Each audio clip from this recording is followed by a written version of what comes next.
तो क्या आप भी अपने यूके वीजा का वेट कर रहे हो और आपको ये नहीं पता कि आपको कितना टाइम लगेगा आपके वीजा एप्लीकेशन भरने के बाद आपका वीजा आने तक?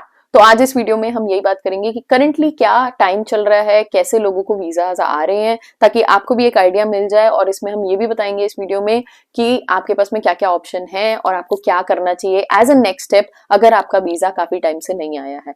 उससे पहले गाइज, अगर आप इस चैनल पे नए हो तो हम इस चैनल पे ऐसी इन्फॉर्मेटिव वीडियोस यूके से रिलेटेड कंटेंट शेयर करते हैं, तो अगर सब्सक्राइब नहीं किया है तो सब्सक्राइब जरूर कर देना। सबसे पहले ये समझते हैं कि यूके वीजा का प्रोसेसिंग टाइम स्टार्ट कब होता है। जब आप एप्लीकेशन ऑनलाइन अपनी फिल करते हो, उसके बाद में आपके पास में एक आपको बायोमेट्रिक बुक करना होता है। बायोमेट्रिक क्या होता है? जहां पे आप अपने फिंगरप्रिंट्स, अपनी फोटो एंड ऑल दैट आप अपना वहां पे जाके पासपोर्ट सबमिट करते हो।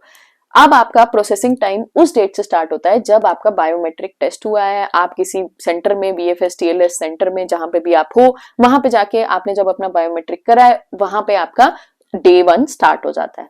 डे 1 स्टार्ट होने के बाद में अब वो लोग अपना प्रोसेसिंग करते हैं। पहले स्पेशली जैसे फॉर एग्जांपल अगर आपने दिल्ली बीएफएस से अप्लाई किया है तो वहां पे सब कुछ आपके डॉक्यूमेंट चेक होंगे एंड ऑल दैट। उसके बाद में वो चीज भेजी जाएगी यूके वीआई को और फिर वो अपना प्रोसेसिंग स्टार्ट करते हैं। ये बैकएंड की कहानी है जिसमें आपको कोई लेना देना नहीं होता। बेसिकली ये बैकएंड में चलता है, तो मैंने सोचा मैं आपके साथ में शेयर करूं। अब वीजा प्रोसेसिंग टाइम जो है वो स्टॉप कब होता है वो भी जानना जरूरी है। जैसे ही आपका वीजा इशू हो जाएगा, जैसे ही वो लोग अपने सारे चेक्स कर लेंगे, आपके सारे डॉक्यूमेंट वेरीफाई कर लेंगे, उसके बाद में आपको एक मेल आ जाएगा सेइंग दैट कि आपके वीजा का डिसीजन आ चुका है। So that means that is your stop time, जहां पे आपको डिसीजन आ चुका है। आपके पास में ऑप्शन होता है कि आप कोरियर सर्विस लेके अपना पासपोर्ट घर मंगवा सकते हो, वरना आपको बोला जाता है मेल में कि go and pick up your passport. तो आप अब उस सेंटर पे जहां पे आप बायोमेट्रिक देने गए थे, वहां से जाके आप अपना पासपोर्ट वापस ले आते हो। तो ये टिपिकल प्रोसेस होता है जब भी आप एक वीजा अप्लाई करते हो। अब इसमें कोई वो नहीं है कि आप स्टूडेंट वीजा करो, चाहे स्किल वर्कर वीजा करो, चाहे किसी भी टाइप का वीजा करो, हर टाइप के वीजा के लिए प्रोसेस सेम रहता है। बस डिफरेंस क्या होता है? आपकी डॉक्यूमेंटेशन का और आपकी एप्लीकेशन का। बट जो वीजा का प्रोसेस है कि आपको कहाँ जाना है, कैसे जाना है, वो सब सेम रहेगा यूके के किसी भी आप वीजा के लिए अप्लाई कर रहे हो। अब अगेन अगर मैं करंट टाइमिंग की बात करूं तो करंट टाइमिंग में जो स्किल वर्कर वीजा है, स्टूडेंट वीजा है और ग्लोबल टैलेंट वीजा है, ये सारे वीजा अप्रोक्सीमेटली 3 वीक्स के अंदर अंदर लोगों के आ जा रहे हैं। और जो विजिटर वीजा है, मैरिज वीजा है, इवन जो ट्रांजिट वीजा है, वो भी 3 वीक्स के अंदर अंदर लोगों को मिल जा रहा है। और सबसे ज्यादा जो टाइम कैटेगरी ऑफ वीजा ले रहे हैं वो है स्पाउस वीजा, जिसमें अराउंड 12 वीक्स का टाइम लग रहा है। इवन फॉर अ चाइल्ड उसमें भी प्रोसेसिंग जो है 12 वीक्स की लग रही है। मोस्टली अगर मैं ओवरऑल देखूं तो 3 से 4 हफ्ते में एट प्रेजेंट लोगों के वीजास आ जा रहे हैं। बट अगेन ये गवर्नमेंट की वेबसाइट पे अवेलेबल है, आप खुद जाके भी चेक कर सकते हो। गवर्नमेंट ने ये एक टाइमलाइन दे रखी है कि यहाँ पे अवेलेबल है। बट मैं एग्जाम्पल की बात करूं तो मैंने अपनी मदर इन लॉ का अभी वीजा लगाया था और हमें decision within 10 working days आ गया था। तो 9th डे को आई थिंक हमें डिसीजन आ गया था कि आप आके अपना पासपोर्ट कलेक्ट कर सकते हो। तो ये जो टाइमलाइन गवर्नमेंट मेंशन करती है, ये मैक्सिमम टाइम होता है कि वो इतना टाइम आपके वीजा एप्लीकेशन के लिए ले सकते हैं। अब उसमें क्लियरली मेंशन होता है यूके गवर्नमेंट की वेबसाइट पे कि जब आपका ये, अगर आप विद इन द टाइम हो, विद इन 3 हफ्ते या 4 हफ्ते का जो भी टाइम उन्होंने दिया है, अगर आप उसके बीच में हो, so do not contact UK VI, because वो लोग नहीं चाहते कि उनके पास में फालतू की रिक्वेस्ट आए। अनलेस ये चीज या ये टाइम पीरियड आपका क्रॉस हो चुका है, आप उसके बाद में उन्हें रीच आउट करो, तब वो आपको डेफिनेटली हेल्प करेंगे। और हम भी आपको यही रिकमेंड करते हैं, क्योंकि कभी कभी क्या होता है कि एप्लीकेशंस पिकअप होने में लोगों की कमी हो जाती है, स्टाफ नहीं होता, या जिस ऑफिसर को आपका वीजा इशू हुआ है वो छुट्टी पे चले गए, या कुछ भी ऐसे रीजंस हो सकते हैं। तो आप जब तक वो 3 से 4 हफ्ते नहीं हो जाते तब तक आपको पैनिक करने की जरूरत नहीं है। हाँ, अगर 4 हफ्ते से ज्यादा हो जाते हैं तो वो भी कुछ रीजंस है कि लोगों का वीजा लेट हो जाता है। सबसे पहला रीजन है और सबसे बड़ा रीजन वो है डॉक्यूमेंटेशन इनकरेक्ट।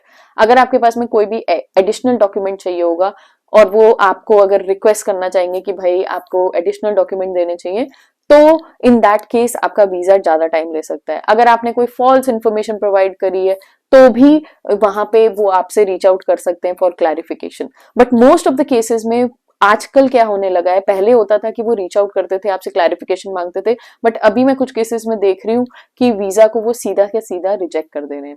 अभी मेरे सामने 3 ऐसे भी केसेस आए हैं जिसमें उन्होंने सीधा कुछ भी 3 पॉइंटर्स लिख के उन्होंने वीजा रिजेक्ट कर दिए। अब उन्हें लगा होगा कि वो जो सपोर्टिंग डॉक्यूमेंट सबमिट किए हैं, उन्होंने कोई क्लैरिफिकेशन नहीं मांगी, सब कुछ डॉक्यूमेंट सारे सही थे, बट एक एप्लीकेशन में वो कवर लेटर प्रोवाइड करना भूल गए, तो उनको समझ ही नहीं आया कि ये क्या डॉक्यूमेंट्स हैं, तो बेसिकली उन्होंने वीजा रिजेक्ट कर दिया कि I don't think you have option to return from this country, कुछ ये रीजन है एंड ऑल दैट। और सबसे बड़े रीजन जो अभी हमें दिख रहे हैं स्पेशली विजिटर वीजा में कैंसिलेशन के, वो यही दिख रहे हैं कि दे आर आस्किंग प्रूफ कि आप यहाँ पे आए हो तो आप वापस कब जाओगे, क्योंकि वो नहीं चाहते कि किसी भी टाइप के एक्स्ट्रा इमिग्रेंट्स यहाँ पे आ जाएं।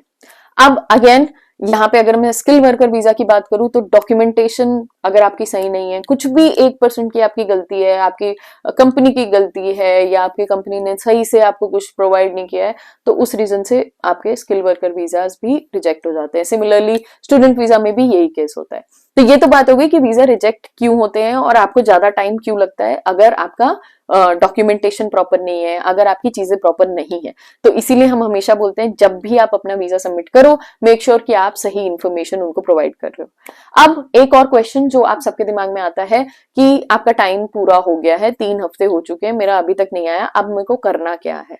तो आपके पास में 2 ऑप्शन होते हैं। एक होता है कि आप उनको डायरेक्टली मेल कर दो। अब लेकिन मेल पे क्या होता है, वो एक जेनरिक ईमेल है, उस पे यूजुअली रिप्लाई नहीं आता है। आज तक हमने नहीं सुना कि किसी को भी वहां से रिप्लाई आया हो। बट इनकी एक पेड सर्विस भी होती है जहां पे एक वेब फॉर्म में आप बेसिक डिटेल अपनी फिल करके अपनी क्वेरी लिख सकते हो और फिर उसके बाद में आपको आपकी क्वेरी पे मैसेज का रिप्लाई या मेल का रिप्लाई आता है। अब उसको कैसे करना है उसके ऊपर हमने एक डिटेल वीडियो बनाई हुई है, यहाँ पे आ रही होगी, आप जाके उसको जरूर चेक करो अगर आप ये क्वेरी रेज करना चाहते हो, क्योंकि हमने स्टेप बाय स्टेप दिखाया हुआ है। आप उस वीडियो को फॉलो करोगे तो आपको समझ आ जाएगा। बट अगेन जैसे कि मैंने बोला, मेक श्योर कि ये आप फालतू में अपने पैसे मत इन्वेस्ट करो। वी डोंट वांट कि आप फालतू में पेड इंक्वायरी लो अनलेस आपके 3 से 4 हफ्ते क्रॉस नहीं हो गए हैं और आपको कोई भी रिस्पॉन्स नहीं आ रहा और आपको यहाँ पे बहुत जल्दी आने की for some reason, then go ahead and go for the paid query. क्योंकि पेड क्वेरीज में भी हमने बहुत सारे सब्सक्राइबर्स ने हमें बताया है और हमने भी जब ये क्वेरी फिल करी थी तो बहुत ही जेनेरिक आंसर मिलता है, वहां पे आपको कोई डिटेल में आंसर नहीं मिलता। It would be mostly like